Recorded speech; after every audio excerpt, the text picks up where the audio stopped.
What's up, everybody on YouTube? AJ Riz back here with another video, and today we're going to talk about my predictions for the 2022 NFL season. Let's get it.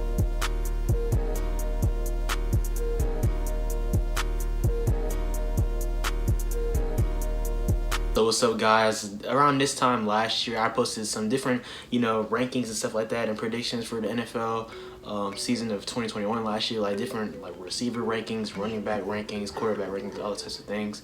But this year I wanted to do something different and just talk about the season and what I think is going to happen. I'm not going to name every single award that I think people are going to win and things like that, but I'm going to predict some stuff. So in terms of people who I think I'm going to win the Super Bowl, people who are going to just break different types of records, receiving records, throw the most touchdowns, just things like that. So with that being said, let's go on and get into these few predictions. So this is an award that probably you would think would be saved until later in the video, but I want to go on and knock it off and talk about who I think is going to win the NFL MVP of this season. And I don't think it's ridiculous to say. I think a lot of people won't think it's ridiculous to say either, even though this man is 45 years old, just turned 45. I think Tom Brady's going to win the MVP. Literally, he had an MVP caliber season last year, and of course Aaron Rodgers, he won the MVP last year and in 2020, but you could argue that Tom Brady really was deserving of the 2021 NFL MVP. And also think about it, he just retired, but then he came back after 40 days of being in retirement. He was like, nah, I need to come back to play football, I'm itching for it. So it's crazy. Last season alone, he threw 45 touchdowns, which is his age, 45 years old, only threw 12 interceptions and threw for over 5,300 yards, in particular 5,316 yards. So that's just insane. Remarkable to have a 44-year-old, well, now quarterback, 45 years old at your quarterback position in Tampa Bay, and to think that you can still be competitive, be one of the greatest teams, and have a shot to win the Super Bowl. Tom Brady has 7 rings.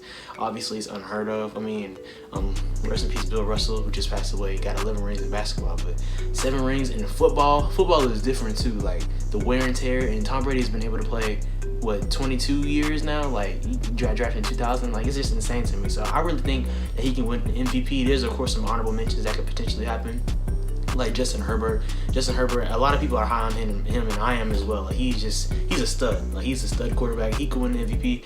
Josh Allen, the Bills, he continues to ascend and ascend. We saw in that Chiefs game in the playoffs last year that he's continuing to get better. But I really think that Tom Brady is going to win the MVP this year at 45 years old, being the oldest MVP winner in NFL history.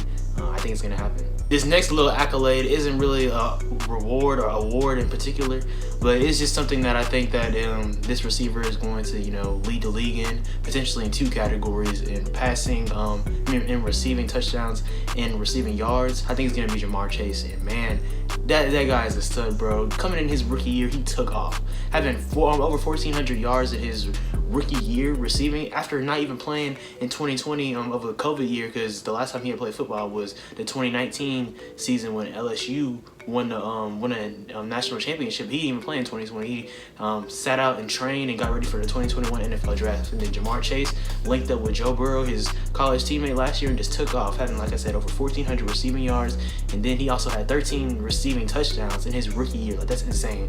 Last year, the receiving leader, Cooper Kupp, who was arguably the best receiver last year, he had 16 receiving touchdowns and had almost 2,000 receiving yards, having 1,947 receiving yards.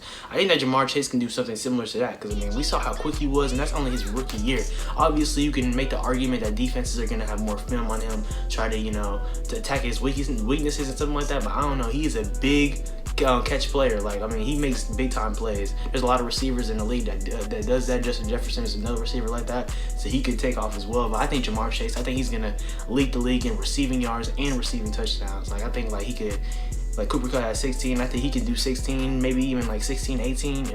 Shoot, I wouldn't be surprised with 20, honestly. But like I said, defense is gonna try to key in more. But Jamar Chase is so tough to guard. And also another thing I want to say, defensive back is one of the hardest positions to play in sports, bro. You can get broke off in any second. So respect to them. But I think Jamar Chase, he's gonna give a lot of secondaries in the NFL hell, for real. So I think he's gonna lead the league in receiving yards and receiving touchdowns. Now these are 2 awards that I'm predicting as well: the Offensive Rookie of the Year and Defensive Rookie of the Year for this 2022 NFL Draft class. And let's get into the Offensive Rookie of the Year. I think it's gonna be Chris Olave of the New Orleans Saints. I look at this draft, and obviously we look at the drafts in the past years. Like in 2021, we had a lot of quarterback talent. Trevor Lawrence, we had Trey Lance, we had Zach Wilson, Matt Jones, Justin Fields, all those different type of quarterbacks going in the first round. And this draft was very different. Like the quarterbacks didn't get taken until later rounds. Kenny Pickett was one, Malik Willis was another. So just those quarterbacks taken in the late first round and later rounds. So it was different this year. But I think Chris Olave, he's a wide receiver on the Saints. I think he's really going to make a big difference coming out of Ohio State. He was a big-time playmaker as well last year. Last season, Chris Olave caught 13 touchdowns for over 936 receiving yards.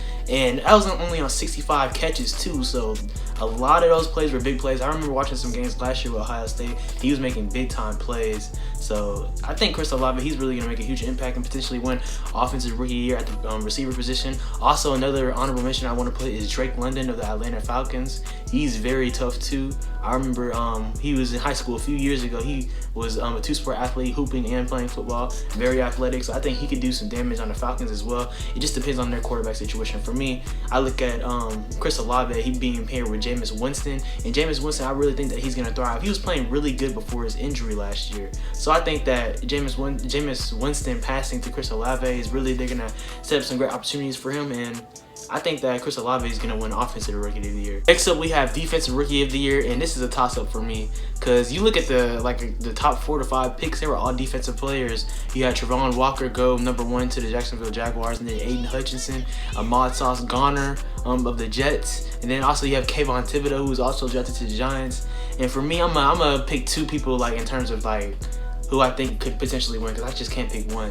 I think Kayvon Thibodeau of the New York Giants and Ahmad Sauce Gardner of the Jets. Like Ahmad Sauce Gardner, I'm just saying Sauce Gardner. He didn't even allow a touchdown while he was at Cincinnati. That is insane, bro. Like at that time in college, like out of all that time, he didn't allow a single touchdown. So it's tough. And like I said earlier, playing a defensive back in the NFL and football in general is so tough. So to do that against so many skilled receivers is insane to me. And then Kayvon Thibodeau, man, he's that guy. I think the people who, the draft experts and people like that, they just had issues with, if he had that will to or want to. But I feel like when you're in the league, like you're going to learn those habits. Like you're not going to be able to pass by just on talent alone, because everybody's talented. Everyone was the best in college. So I think Kayvon Thibodeau knows that, and I think he can be a beast. I think he can have a really dominant rookie year. So like I said, out of Sauce Gardner and Kayvon Thibodeau, I think out of those two, they for sure could win Defensive Rookie of the Year. It's hard for me to pick one. While we're talking about defense, let's go and talk about Defensive Player of the Year. So for me, this isn't really too hard.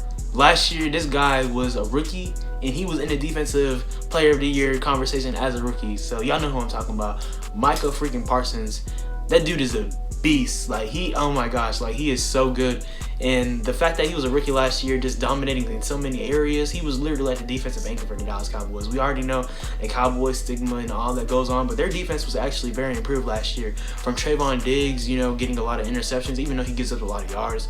Michael Parsons, I feel like he was really the anchor, and he's going to continue to be the anchor. Like, you can just see in his mentality, like he's a different dude. He's a beast. He has a different mindset, and he wants it. Like, he's hungry. It seems like he's ready to change the Cowboys, failures and slip-ups is how they've been throughout the past like 27 years since they've won a Super Bowl. So I think that Michael Parsons is going to win Defensive Player of the Year. I forgot to hit y'all with the stats too. Michael Parsons had 13 sacks last year and 64 tackles. 13 sacks and 64 tackles. So I think the potential is endless for him, bro. Like I said, I think he's going to win Defensive Rookie of the Year this year, and he could win multiple. Like, I feel like he's that guy. Like, people were comparing him to Lawrence Taylor last year, and I'm not going to, say stuff like that, but he's definitely creating his own legacy in his own way right now, because Michael Parsons, he's that dude. A couple more predictions I have. This one is for, who's going to throw the most passing yards and passing touchdowns this year. Now, I talked about MVP earlier. I think it's going to be Tom Brady, but just because you're MVP doesn't mean that have to have the most passing yards or most touchdowns. Because like I said, last year Tom Brady had the most passing yards and passing touchdowns, but Aaron Rodgers won that MVP. Well, this upcoming year in 2022, I think Justin Herbert is gonna throw the most passing touchdowns and passing yards. He was second to Tom Brady last year in passing yards. Like I said, Tom Brady was first, and then in touchdowns he was a few down. But I mean, I think Justin Herbert, he's gonna be utilizing his talent for sure. First of all, the Chargers, they improved. They got Khalil Mack in a trade and a deal, and then we can't forget about their talent as well. They have what's called Keenan Allen as a receiver, and just have a lot of depth on their team, and they have a lot of good offensive line talent. So I think that they really are going to be good. I think the Chargers are going to make the playoffs this year. Really, in my opinion, they should have made it last year. That was a good nail-biting game that they had against the Raiders, but for sure, I think Justin Herbert, he is going to lead the league in passing yards and passing touchdowns. Like, that dude is different. Like, watching him play football, like, I remember watching him in his rookie year in 2020 against Drew Brees in his last season. I was so amazed. I was like, man, he is that dude. And shoot, he might be like one of my favorite quarterbacks to watch. Just like watching him play quarterback, like, it really makes me appreciate the game of football. Like, so, man, I just think Justin Herbert, he's really going to just continue to ascend and ascend, and it's going to spark the debate of who's better out of him and Joe Burrow out of that 2020 NFL draft class. At first, it looked like Justin Herbert because Joe Burrow had got hurt in the 2020 season, but obviously last year, Joe Burrow led the Bengals to the Super Bowl after, like I said, after being injured, and the Bengals barely winning any games when he was out. So that's just crazy. But like I said, I think Justin Herbert is going to lead the league next year in passing yards and passing touchdowns. And I think he's him, most definitely. All right, so we've reached the last prediction right here, and I couldn't leave y'all without predicting this matchup. But first, let me be clear, I'm not predicting who's going to win this game. I'm just predicting who's going to be in the matchup of Super Bowl 57.